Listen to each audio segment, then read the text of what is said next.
अरे पगली, भाभी के बिन अधूरा मायका। नेहा तुम आज मत जाओ ना। रिंकी पूरे 2 साल बाद घर आ रही है और उसे सोहन मोहन के बिना यहाँ बिल्कुल अच्छा नहीं लगता। गर्मी की छुट्टी में तुम चली गई थी तो वो नहीं आई थी। उसने कहा था कि भाभी अभी गई है तो वो राखी पर आ जाएगी। एक बार रिंकी से मिल लो, फिर मैं तुम्हें खुद छोड़ आऊँगा।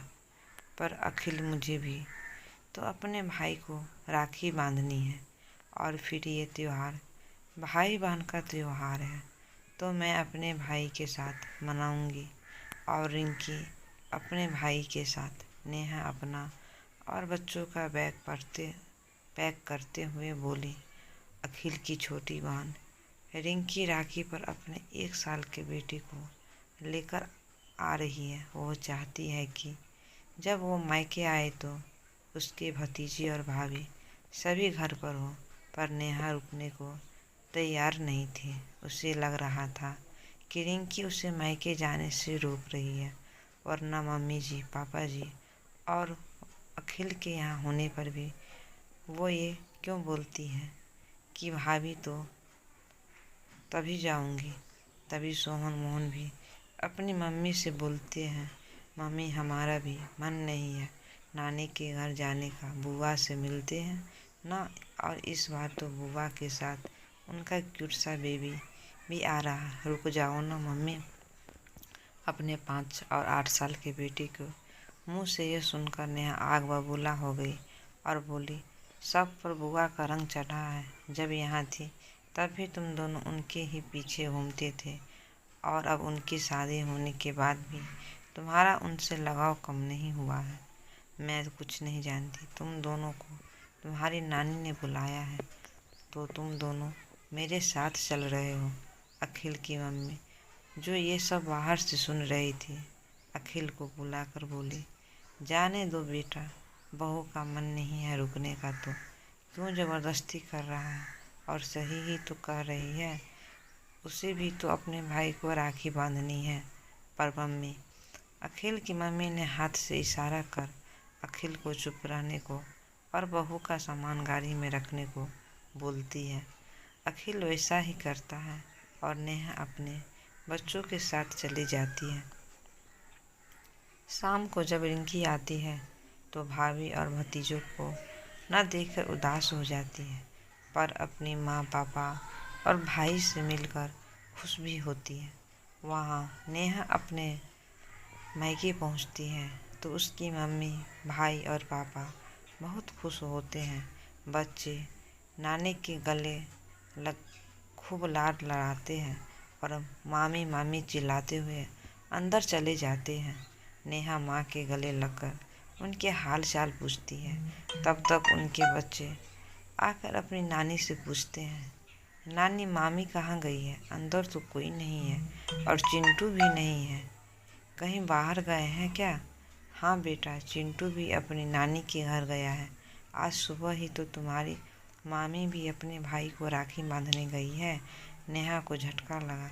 फिर ये सोचकर कि मम्मी, भाई, पापा तो हैं, एक भाई भतीजा नहीं तो क्या हुआ। थोड़ी देर मम्मी से बात करती रही और मम्मी को किचन में हेल्प भी की। फिर बच्चों को खाना खिलाया। बच्चे खाना खाते हुए भी मामी के हाथ का बना हुआ खाना याद कर रहे थे। बच्चों को तो उनके मामा और नानी ने प्यार से खिला दिया, पर खुद नेहा को भाभी के बिना खाना पड़ा बड़ा अजीब लग रहा था। भाभी होती तो हंसी मजाक करते हुए खाना बनता और खाया जाता। चिंटू भी सारा टाइम बुआ बुआ करता, उसके आसपास ही चक्कर लगाता रहता और सोहन मोहन का मन भी तो उसी से लगा रहता। भाई की शादी उसकी शादी के बाद हुई थी। भाभी ने अपने आने के बाद जब भी वो मायके आई, हमेशा भाभी को यही पाया। ये पहली बार था कि वो यहाँ नहीं थी। नेहा को कुछ सोचता देख उसकी माँ ने पूछा, क्या हुआ बेटा? बहू के बारे में सोच रही हो? अगर उससे पता होता तुम आ रही हो तो वो न जाती। तूने उसे बताया था ना कि तेरी ननद आ रही है। राखी पर तो उसे लगा तू नहीं आएगी, इसलिए वो चली गई। अब ज़्यादा मत सोचो, हम सब तो है यहाँ। नेहा मुस्कुराकर सोने चली जाती है, पर उसकी आंखों में दूर दूर तक नींद नहीं थी। उसे रह रह के रिंकी की याद आ रही थी। उसे समझ आ रहा था कि क्यों वो इस बात पर जोर देती है कि जब मैं और बच्चे घर पर हो तो वो तभी आएगी जब मुझे चिंटू की इतनी याद आ रही है। जब कि मैंने उसके बच्चों तो रिंकी की गोद में ही बड़े हुए हैं। उन्होंने बच्चों की कितनी याद आती होगी। ये सब से सोचते सोचते सुबह हो गई। नेहा जल्दी से तैयार हो गई और अपने भाई को भी तैयार होने को बोल दिया। नेहा की माँ बोली, बेटा इतनी जल्दी क्या है, आराम से बांध लेना। नहीं माँ, मैं भाई को राखी बांध कर घर वापस जाऊंगी। वहाँ पर बच्चों की बुआ को बच्चों के बिना बहुत बुरा लग रहा होगा। मैंने कभी इस तरह से सोचा ही नहीं था।